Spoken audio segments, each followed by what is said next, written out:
प्रधानमंत्री जी ने संकल्प लिया है कि 2047 तक इस देश को विकसित भारत के रूप में खड़ा करना है, तो हम लोग भी विकसित छत्तीसगढ़ 2047 उसका एक विजन डॉक्यूमेंट बनाए हैं और 10 मिशन में हम लोग काम शुरू किए हैं। और जो हमारा जीएसडीपी है उसको अगले 5 साल में डबल करने का और 2047 तक 75 लाख करोड़ जीएसडीपी को पहुंचाने की दिशा में हमारी सरकार काम कर रही है। और नई उद्योग नीति भी लाए हैं, आप सबको मालूम है। नई उद्योग नीति 2024-30 और बड़ा मेहनत के साथ उसको बनाए हैं, उसकी सराहना भी हो रही है। आपके दिल्ली, मुंबई, बेंगलुरु, अहमदाबाद, इस सब में हम लोग इन्वेस्टर कनेक्ट कर चुके हैं, विदेश भी गए हैं, जापान, साउथ कोरिया वगैरह में भी अपनी नीति को रख चुके हैं। तो हर जगह से अच्छी प्रशंसा मिल रही है और एक वर्ष के अंदर ही करीब 8 लाख करोड़ का निवेश प्रस्ताव हमारे प्रदेश को मिल चुका है और कई काम धरातल में शुरू भी हो गया है। सेमीकंडक्टर प्लांट, आपका एआई बेस्ड डाटा सेंटर, ये सब का काम भी चालू हो गया है। तो इस तरह से नई उद्योग नीति का भी लाभ मिल रहा है। नई उद्योग नीति में सिंगल विंडो सिस्टम है ताकि उद्यमियों को परेशानी नहीं हो, एक जगह अप्लाई करें तो सारे दस्तावेज उनको मिल जाएं। और हम लोग उद्योग में रोजगार को ज्यादा ध्यान दे रहे हैं।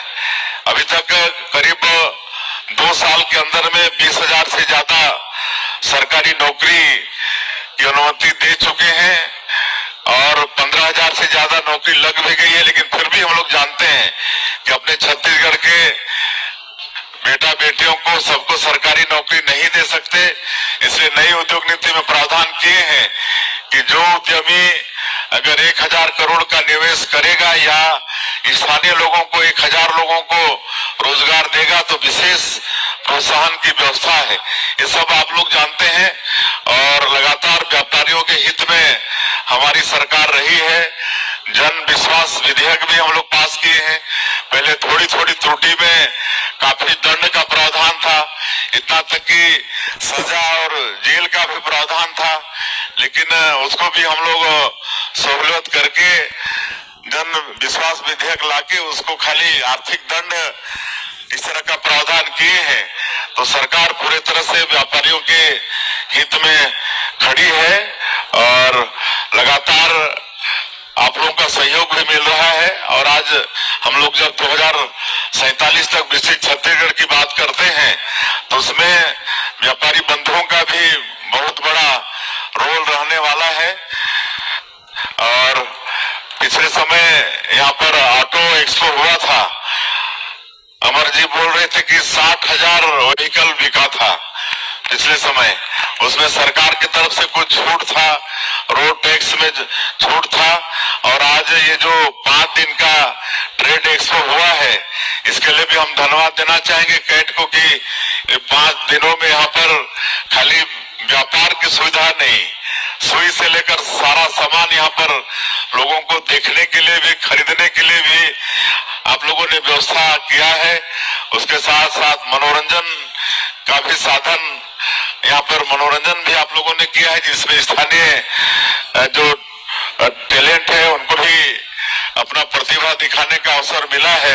तो इस तरह से आप लोगों का प्रदेश और देश के हित में बड़ा अहम रोल रहता है। मैं आप सबका फिर से हृदय से अभिनंदन स्वागत करते हुए और ये 5 दिन का ट्रेड एक्सपो का एक सार्थक मतलब लाभ सबको हो, छत्तीसगढ़ को हो।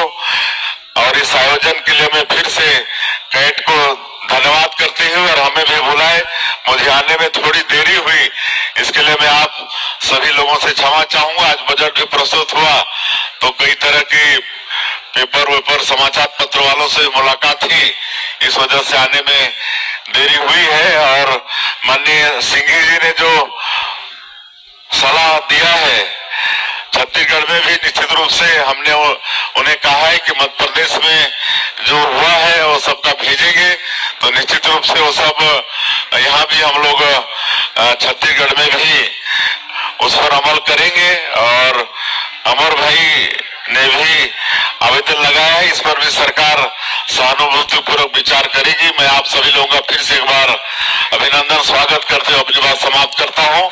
जय हिंद, जय छत्तीसगढ़।